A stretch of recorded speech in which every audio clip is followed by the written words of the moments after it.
Ating pakinggan ang mga pagbasa ngayong ikawalo ng Marso, taong 2025.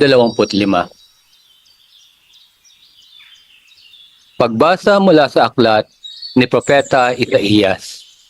Sinasabi ng Panginoon, kung titigilan ninyo ang pang-aalipin at pagsuway sa akin, at ang masamang salita ay iiwasan, kung ang nagugutom ay pakakainin ninyo at tutulungan, ang kadilimang buwabalot sa inyo ay magiging tilaliwanag sa katanghalian.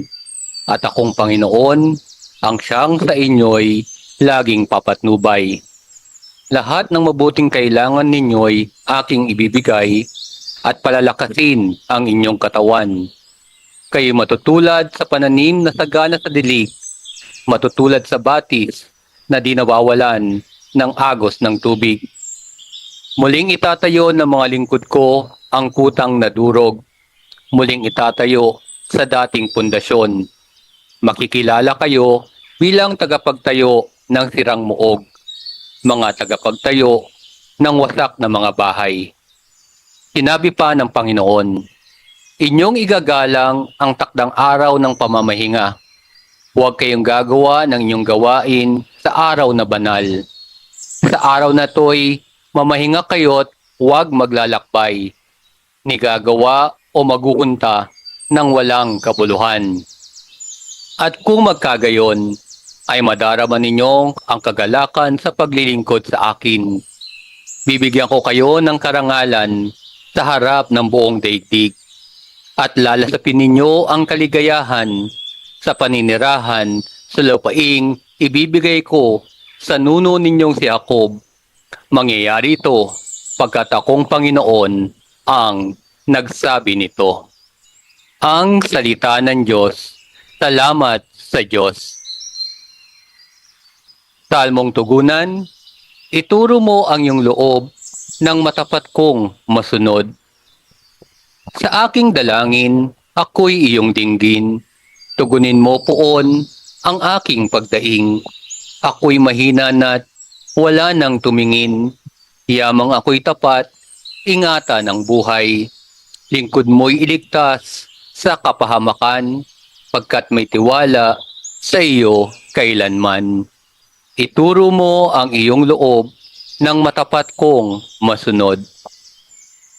Ikaw ang aking Diyos, ako'y kahabagan. Sa buong maghapoy siyang tinatawagan.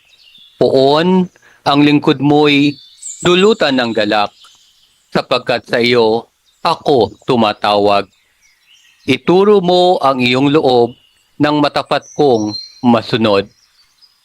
Mapagpatawad ka at napakabuti sa dumadalangin at sa nagsisisi. Ang iyong pag-ibig ay mananatili. Pakinggan mo poon ang aking dalangin. Tulungan mo ako, ako'y iyong dinggin. Ituro mo ang iyong loob ng matapat kong masunod. Sinabi ng poong mahal, di ko nais na mamatay ang mga makasalanang nagbabagong kalooban upang sila ay mabuhay.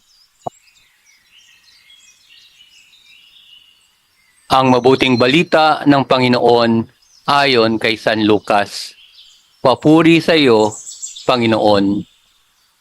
Noong panahong yon, nakita ni Jesus ang isang publikano na nagngangalang Levi, nakaupo sa paningilan ng buwis. Sinabi sa kanya ni Jesus, sumunod ka sa akin. Tumindig si Levi, iniwan ang lahat at sumunod kay Jesus. Si Jesus ay hinandugan ni Levi ng isang malaking piging sa kanyang bahay. Nakasalo niya roon ang mga publikano at ang iba pang mga tao. Nagbulong-bulungan ang mga Pariseo at ang kanilang mga kasamang eskriba. Sinabi nila sa mga alagad ni Jesus, bakit kayo kumakain at umiinom, nakasalo ng mga publikano at ng mga makasalanan? Sinagot siya ni Jesus, hindi nangangailangan ng manggagamot ang walang sakit, kundi ang may sakit. Naparito ako hindi upang tawagin ang mga matuwid, kundi ang makasalanan upang magsisi. Ang mabuting balita ng Panginoon. Pinupuri ka namin, Panginoong Heso Kristo. Tayo po ay magnilay rasal para sa mga pagbasang ating napakinggan.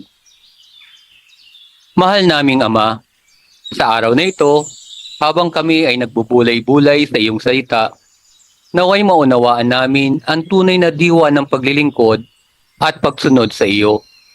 Tulungan mo po kaming iwaksi ang aming makasariling hangarin at maging handa kaming maglingkod sa aming kapwa. Panginoon, tulad ng iyong sinabi sa pamamagitan ni Propeta Isaías, naway itigil namin ang pangaalipin at pagsuway sa iyo. Tulungan mo kami magpakain ng mga nagugutom, tumulong sa mga nangangailangan, at maging liwanag sa gitna ng kadiliman. Turuan mo kaming igalang ang araw ng pamamahinga at maghanap ng tunay na kagalakan sa aming paglilingkod sa iyo.